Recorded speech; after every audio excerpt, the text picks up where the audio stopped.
Ya comenzamos con Casi Sábado, viernes de 19 a 20 horas. ¿Qué tal, Pablo? ¿Qué se cuenta? Y acá estamos, en esta tarde de viernes, preocupado, como preocupados están todos los argentinos, ¿Por por la qué? inmigración mexicana en Estados Unidos y la Ah, inmigración en Europa. claro. Alrededor de eso giró el discurso de Milei en Davos, evidentemente. Yo no he visto, por lo menos en la gente que me ha tocado ver, este, en el trabajo, cosas así, mucha gente preocupada por la cultura woke. No, vos sabés que yo no sé qué es la cultura woke todavía, tengo Bueno, que investigar qué es. investiguemos, ¿no? Como para preocuparnos como corresponde, Ujú.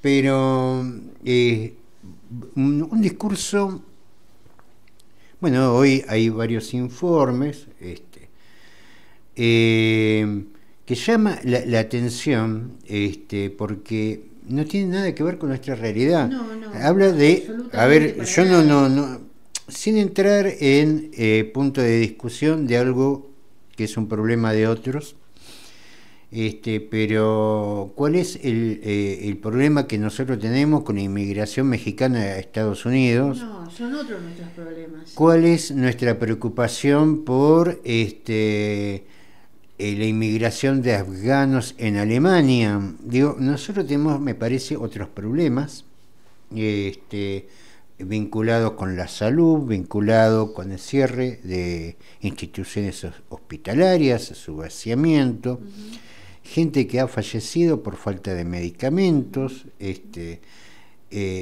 desempleo que va avanzando en todas las áreas, ¿no? En el sector público-privado, y que creo lo vamos a dejar para la semana que viene, estamos juntando material, sobre, por ejemplo, a ver, la Argentina no avanzó en el tema de ferrocarriles, avanzó muy poco, en las últimas décadas, desde la destrucción de los años 90, y ahora tenemos sumado a esto la destrucción prácticamente de todas las rutas De las nacionales rutas.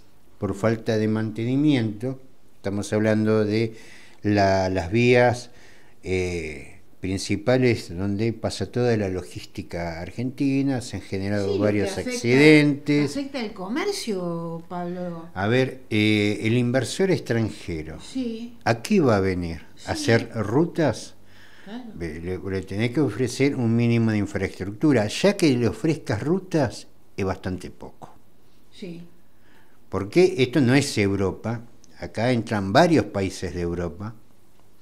Yo diría que en la geografía argentina entra prácticamente toda Europa. Vos tendrías que haber avanzado por lo menos en un sistema ferroviario acorde a las realidades de las dimensiones del país. Nada de eso ha pasado, todo contrario, se retrocede. Lo poco que teníamos está con condiciones de mantenimiento deplorables, pero se ha manifestado el presidente contra la cultura woke, tiene problemas con los homosexuales, con la lesbiana, con los travestis. Esos son los problemas de él. Sí, sí, Yo creo que los problemas del argentino son no otros. son las lesbianas ni los homosexuales. El problema de los argentinos es parar la olla a fin de mes, ¿no? Muy bien. Bueno, Pablo, ¿qué te parece si escuchamos la columna internacional de Carlos Juncos? Hola, muy buenas tardes. Estimados oyentes de Casi Sábado, programa que se emite por Radio Graffiti FM 87.9 de la ciudad de Mar del Plata. Sean todos muy bienvenidos. Aquí comienza la columna internacional 2025. Muy buenas tardes, estimados oyentes. Sean todos muy bienvenidos a esta nueva edición de la columna internacional correspondiente al año 2025 que hacemos para el programa Casi Sábado con los amigos y compañeros Pablo Aceto, Gloria Álvarez y Carlos Matos, y quien les habla, por supuesto, Carlos Juncos. Muy buenas tardes, muy buenas tardes. Bueno, aquí estamos nuevamente con una entrega de la columna internacional. Venimos disfrutando de unos excelentes días en nuestra ciudad, en nuestra querida ciudad de Mar del Plata, que nos viene regalando hermosos días de playa, con mucho calor, con mucho sol, para el disfrute de todos nuestros visitantes, todos los turistas que han venido a nuestra ciudad, a pesar de esos comentarios que hablan de Brasil y demás, que a mí no me parecen demasiado ciertos. La ciudad está llena, hay muchísima gente en todas partes, la gente la está pasando muy bien, y creo que bueno, eso les hace bien a todos, les hace bien a los turistas y también a los locales, aquellos que trabajan con el turismo, y a toda la población que vea a nuestro país, digamos, a nuestra población disfrutando de esta hermosa ciudad y de las hermosas condiciones que tiene para que la gente la pase muy bien. Bueno, ahora vamos a dejar esta hermosa ciudad nuestra para dirigirnos aquí a nuestro barrio, a nuestra querida América Latina, para analizar algunas cuestiones o revisar juntos algunas cuestiones que están ocurriendo en este momento en Colombia. Así es, porque cuando parecía que la guerra ya había terminado, una guerra que fue muy prolongada en Colombia, algo de 60 años de guerra con la FARC y el gobierno, esto se había llegado a un acuerdo de paz que se tramitó en La Habana y en Oslo y que por fin, digamos, dio resultados, y bueno, se habían desmilitarizado las zonas, se habían entregado las armas, bueno, todo parecía indicar que la guerra había terminado, pero bueno, hubo grupos que no aceptaron ese trato de paz, ese contrato de paz, y bueno, continuaron en actividad, y ahora lamentablemente se han recrudecido estas acciones en una parte de Colombia que además llamativamente está muy cerca de la frontera con Venezuela. Es decir, que también se especula con que allí alguna intervención tiene este otro país. El tema es que los enfrentamientos entre el ELN y la disidencia de la FARC en Colombia ha generado otra vez una serie de acontecimientos bastante dramáticos. De hecho, la escalada de violencia entre el Ejército de Liberación Nacional, ELN, el grupo armado activo más grande de Colombia, y disidencias de la FARC, de las Fuerzas Armadas Revolucionarias de Colombia, en el Catatumbo, está dejando desgarradoras imágenes de personas que han tenido que abandonar sus hogares con lo poco que podían cargar. Hasta el momento, las autoridades colombianas han confirmado que al menos 80 personas han muerto en el Catatumbo, en la frontera con Venezuela, una región en la que están presentes y realizan sus actividades el ELN, disidencias de la FARC como el Estado Mayor Central, EMC, y grupos paramilitares. Adicionalmente, la violencia ha hecho que al menos 32.000 personas abandonen sus hogares. Una mayoría se dirigió a la ciudad de Cúcuta, el centro urbano más cercano. Allí las autoridades atienden como pueden a los desplazados, a quienes reciben en el Estadio General Santander, el campo de juegos del equipo deportivo de Cúcuta. Por su parte, el presidente de Colombia, Gustavo Petro, anunció la suspensión de los diálogos de paz con el ELN el pasado 17 de enero, con lo que queda en el aire una de sus promesas electorales más importantes, la de alcanzar una paz total con todos los grupos armados del país. El portavoz de la ONU, Stefan Dujarric, dijo que el aumento de la violencia es una gran preocupación para el secretario general de la ONU, Antonio Guterres. Guterres pidió el cese inmediato de los actos de violencia contra la población civil y el acceso humanitario sin obstáculos, dijo en un comunicado emitido el martes por la noche. Por otra parte, podemos decir, el ELN es hoy un ejército binacional y un instrumento clarísimo de Venezuela para influir en Colombia. Esta nota la titula así José Carlos Cueto. El proyecto de paz total del presidente Gustavo Petro en Colombia se tambalea. Los diálogos con el Ejército de Liberación Nacional, ELN, la guerrilla en activo más grande del país, está suspendido desde el 17 de enero por la violencia desatada entre este y otros grupos armados en el Catatumbo, región fronteriza con Venezuela, que hasta el momento deja decenas de muertos y secuestrados y miles de desplazados. Los hechos provocaron que el lunes 20 de enero el presidente Petro dijera en X, la cuenta X, que declaró el estado de conmoción interior y emergencia económica para abordar la situación a la espera de que sea aprobado por la Corte Constitucional. El Catatumbo hoy atraviesa una crisis humanitaria. No es el único foco de terror con el que Colombia arranca este año 2025. Por otra parte, en el Cauca, Guaviare, el sur de Córdoba, el Magdalena Medio o el César, grupos armados protagonizan episodios sangrientos que indicarían una implosión de la política de paz de Petro. Sin embargo, los últimos acontecimientos en el Catatumbo también son un recordatorio para funcionarios colombianos del delicado equilibrio que deben resolver. Por un lado, deben contener la espiral de violencia sin romper definitivamente los diálogos de paz, lo cual sería admitir el fracaso de las políticas de Petro. Y por otro, deben tener presente que cualquier acuerdo con el ELN pasa por Venezuela, país donde esta guerrilla se consolidó en los últimos años, adquiriendo un carácter binacional y cuyo gobierno vive las horas más bajas en su relación con la administración de Petro. Esto después de que Colombia se reafirmara en no reconocer la toma presidencial de Maduro tras no enseñar las actas electorales de los comicios del pasado 28 de julio. Ahora bien, ¿por qué es tan importante el Catatumbo para los grupos armados? Bueno, resulta que es uno de los enclaves cocareros más importantes del país y en los últimos años el enclave de mayor producción de cocaína de Colombia. Superó a regiones como Nariño y Putumayo. Es también una región fronteriza con Venezuela, donde se sufrió de primera mano la crisis migratoria y humanitaria, y hay una presencia importante de grupos armados. Por último, sus dinámicas también impactan en Cúcuta, la capital del nororiente colombiano, y un enclave también importante del tráfico de migrantes y lavado de activos.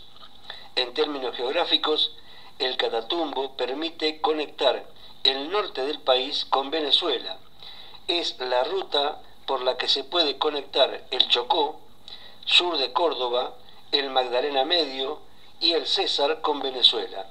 Quien controle el Catatumbo podrá controlar la frontera venezolana y el norte de Colombia.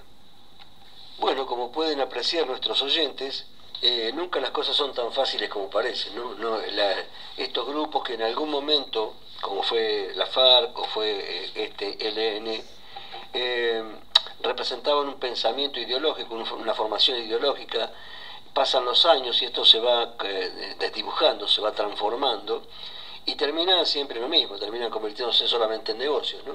Entonces muchos de estos grupos ahora están compitiendo por partes del territorio de países, técnicamente países organizados, ¿no? Y establecidos, como Colombia, como Venezuela, que es también una realidad que se viene apreciando en el mundo, como estos grupos, sobre todo aquí en América, ¿no? En América Latina, grupos armados irregulares que van ocupando territorio y le van compitiendo a los poderes, establecidos por el Estado, le van compitiendo a los estados nacionales. Y bueno, parece que será un elemento que tendremos que empezar a mirar con mucha más atención, sobre todo los que tienen que tomar decisiones, porque en algún momento esto les va a explotar en la cara.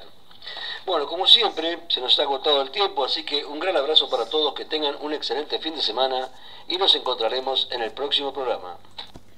Muchas gracias, Carlos Juncos. Vamos a compartir ahora una nota de Pablo Aceto en Cazador de Noticias.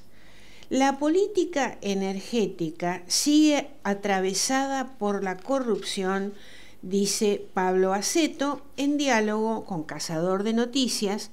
El dirigente del Partido Socialista Auténtico Mar del Plata Batán en Unidad Socialista planteó que la agenda Bloomberg publicó recientemente un informe destacando que la Argentina alcanzó el récord, que no se conseguía desde hace 16 años, de 710.000 barriles de crudo diarios y una producción de gas de 139 millones de metros cúbicos por día, aunque sigue siendo notoria la diferencia con Brasil, que produce 3,5 millones de diarios de crudo y más de 150 millones de metros cúbicos por día de gas.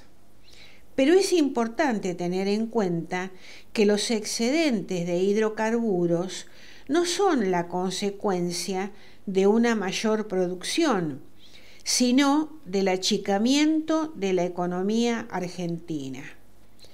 En el 2012, con un año de recesión, la Argentina consumía 670.000 barriles diarios y en la actual recesión consume 410.000 barriles diarios, dado que la producción industrial es menor y esos excedentes son aprovechados por las empresas petroleras para venderlos al exterior.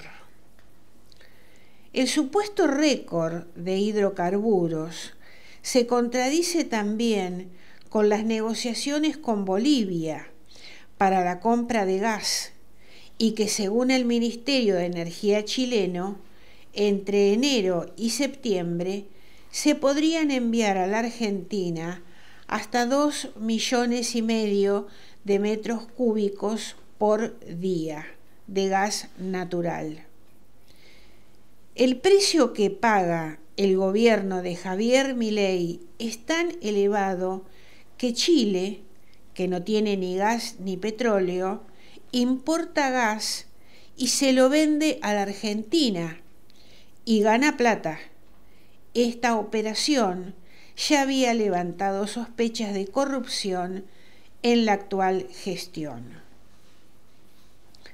Es incomprensible que con récord de producción, en paralelo a la importación de gas por intermediación de Chile, el gobierno de Milei negocia también renovar las compras a Bolivia, que en esta gestión ya fueron atravesadas por un escándalo, porque la actual gestión convalidó precios que duplican los que pagaba el anterior gobierno. Además, la reversión del gasoducto norte que conecta con Bolivia para exportar el gas de Vaca Muerta a Brasil es una gran obra de ingeniería, con lo cual, si sigue viniendo desde Bolivia, quiere decir que esa obra de reversión que fue inaugurada y se está pagando no se hizo. Desde la década menemista de los 90, toda la política energética argentina ha entrado en un cono de sombras que cada vez es más oscuro y más sombrío y sigue atravesado por la corrupción, que es por donde hay que buscar las razones del empobrecimiento de la Argentina. La nota completa de Pablo Aceto la podés leer en Cazador de Noticias. Pablo, vamos ahora a escuchar la columna de Carlos Matos. Hola Pablo, ¿qué tal Gloria? ¿Cómo estás, Carlos? Nuevamente, casi sábado. Se reanudan las actividades en el Consejo Municipal de Discapacidad. Llegada a esta altura del mes, recordamos a todas las organizaciones de y para personas con discapacidad que forman parte, que integran el Consejo Municipal de Discapacidad, que el primer miércoles de febrero a las 17 en el recinto del Consejo Deliberante se retomarán las actividades. Es muy importante la participación porque al ser la primera sesión del año se planificarán las actividades a desarrollarse durante 2025 y se abordarán temas relativos a cada una de las comisiones. Hay que recordar que la modalidad de trabajo en estos últimos años en cuanto a las comisiones es comisiones ad hoc, es decir, crearlas al efecto de resolver un problema determinado y luego disolverla, salvo algunas que están de manera permanente. Invitamos también a aquellas organizaciones de y para personas con discapacidad que aún no se hayan sumado, que se acerquen para averiguar los requisitos a fin de integrar el cuerpo de delegados. Por otra parte, está el proyecto de ampliar la participación incorporando instituciones observadoras, es decir, que puedan tener voz y no voto al no tratarse de instituciones específicas de y para personas con discapacidad, pero que sí están relacionadas con la temática. De manera que también hacemos extensivas a otro tipo de instituciones que también se acerquen. En este sentido, uno de los temas que se propondrá, independientemente que se resuelva el mismo día, el mismo miércoles, es la ampliación y reformulación de la ordenanza municipal. Recordamos que el Consejo Municipal de Discapacidad está integrado, como dijimos al principio, por instituciones, ONGs de y para personas con discapacidad. Es decir, que atienden la temática, por un lado, y que también en la conducción se encuentran personas con discapacidad. Y su función es asesorar al legislativo y al ejecutivo en cuanto a las políticas públicas en esta materia. La idea también es que este año se incrementen los trabajos de monitoreo en cuanto a la situación de la accesibilidad en la ciudad de Mar del Plata y la ciudad de Batán.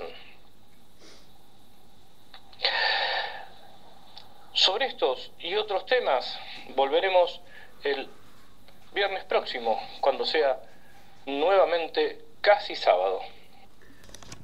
Muchas gracias, Carlos Matos.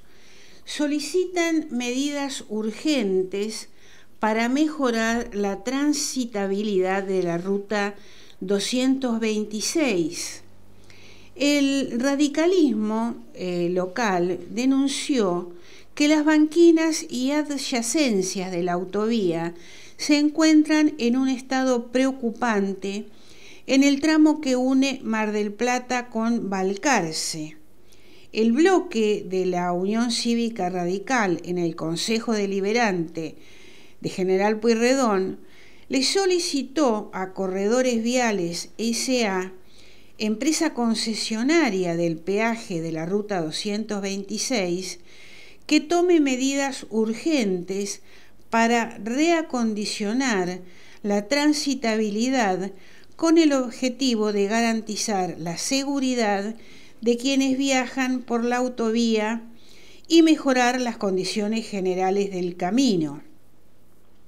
Se apuntó que las banquinas y adyacencias de la autovía 226 tienen un estado preocupante en el tramo comprendido entre el Mar del Plata y Balcarce. También se planteó que las obligaciones de Corredores Viales S.A. incluyen el mantenimiento de las condiciones de seguridad. Por ejemplo, cortar pastizales para mejorar la visibilidad, patrullar las rutas, atender incidentes o accidentes, realizar recorridas periódicas, relevamiento de rutina e intervenir en caso de encontrar animales sueltos en la ruta. En la actualidad, los pastizales altos reflejan una evidente falta de mantenimiento que ha despertado preocupación y, por consiguiente, una creciente cantidad de quejas desde el municipio, Balcarce y otras localidades afectadas por el tránsito constante en esta vía.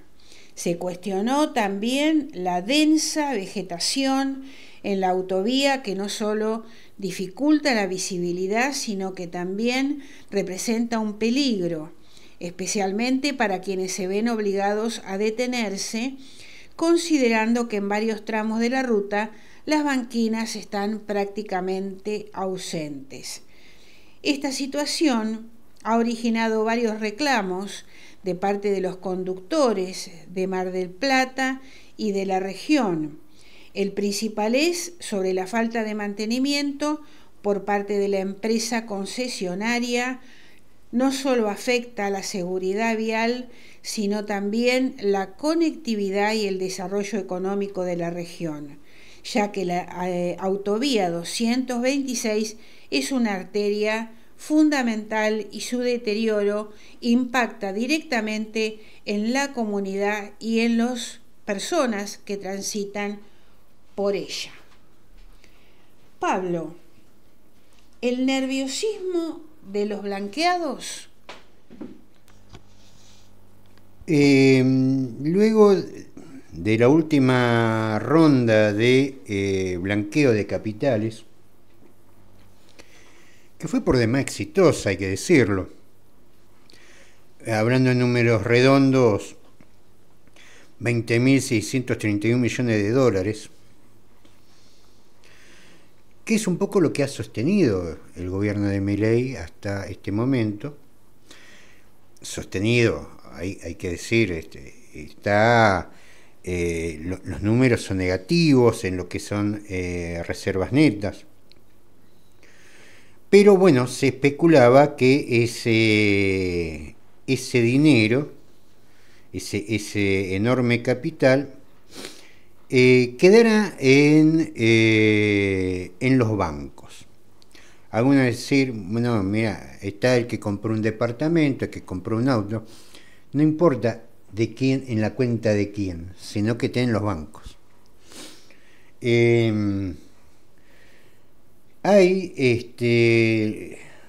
luego de las últimas novedades, esta situación de serrucho del dólar blue,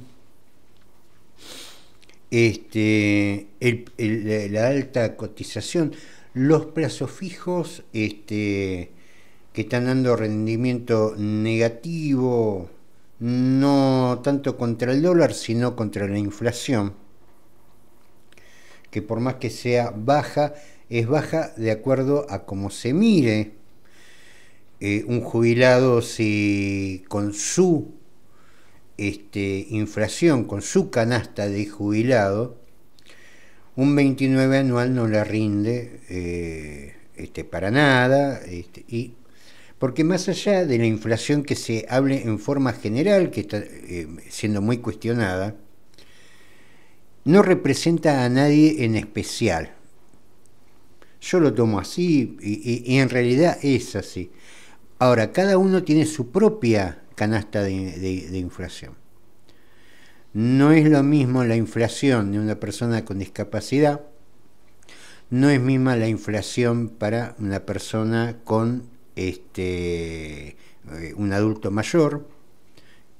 ¿Por qué? Porque la canasta básica vinculada con, por ejemplo, los medicamentos, aumentó mucho más de lo que dice una tabla de inflación que no representa a nadie en particular. No, nunca hay que tomar la inflación como esta es mi inflación. No, tu inflación es otra cosa. Incluso hasta tu inflación puede ser menos, porque si no tenés problemas médicos, tenés resuelto el tema de la vivienda, tenés resuelto un montón de cosas, no tenés hijos, son un matrimonio que trabajan los dos, tu inflación es otra, es mucho menos quizás en ese sentido. Pero hay sí ya una clara escapada. El Economista, por ejemplo, que es insospechado, no es exactamente una publicación de izquierda, está hablando que ya de los bancos se fueron 2.924 millones de dólares de esos depósitos. ¿Hacia dónde fueron? A cualquier lado. Abajo del colchón, a la caja de seguridad, los sacaron de los bancos. Algunos me podrían decir, bueno, pero esa plata era para gastar. Sí, pero la gastás si compras en un auto, el que vendió el auto deja los dólares en el banco también, es decir, siempre queda en los bancos. El tema que el que vendió el auto agarró los dólares y los metió bajo colchón. Así como término que no entendamos todo. También cae los depósitos de plazo fijo. Estamos hablando de 1.6 billones de pesos en relación también con esta tasa negativa. Ahora está en el 29 anual. Yo sinceramente, si me hubieran preguntado el lunes le hubiera dicho que para este jueves bajaba la tasa de interés, porque el gobierno decidió el mes pasado bajar la tasa de inflación que tenía planificada. Digamos, esa devaluación planificada la bajó, estaba en el 2 y la bajó al 1%. Por lo tanto, por lógica, tendría que haber bajado la tasa de interés, y la tasa de interés no bajó. ¿Por qué sucede esto? Porque están agarrando los pesos y van al dólar blue, o los distintos dólares que hay. Eso también explica por qué aumenta el dólar, por qué tiende a aumentar y por qué tiende a que el Banco Central tenga que vender reservas de las pocas que hay para intervenir en el mercado y lograr mantener el dólar planchado. Bueno, hay varias lecturas. El dólar ha pasado a distintos precios. No hay una disparada, pero sí pone en alerta y en desconfianza a estos inversores que paulatinamente van retirando los depósitos. Es decir, hubo un blanqueo, con esos blanqueos se hizo distintos movimientos económicos, el que compró un departamento, el que compró un auto, el que lo gastó en caramelo, vaya uno a saber en qué lo gastó. El tema que el resultado final es que los depósitos esos se están yendo. El que se capitalizó con un auto nuevo, con un departamento chocho, el que se quedó con los dólares dijo, me lo llevo. Esto pone en circunstancias bastante complejas al Banco Central, a la administración de el Ministerio de Economía, porque hace dudar ante la posibilidad de los fondos del FMI que se estaría tramitando, esos 11.000 millones de dólares, que no son otra cosa que sería completar aquel crédito que en su momento se le dio a Caputo, pero en ese momento frente a la cartera de Economía durante el gobierno de Macri.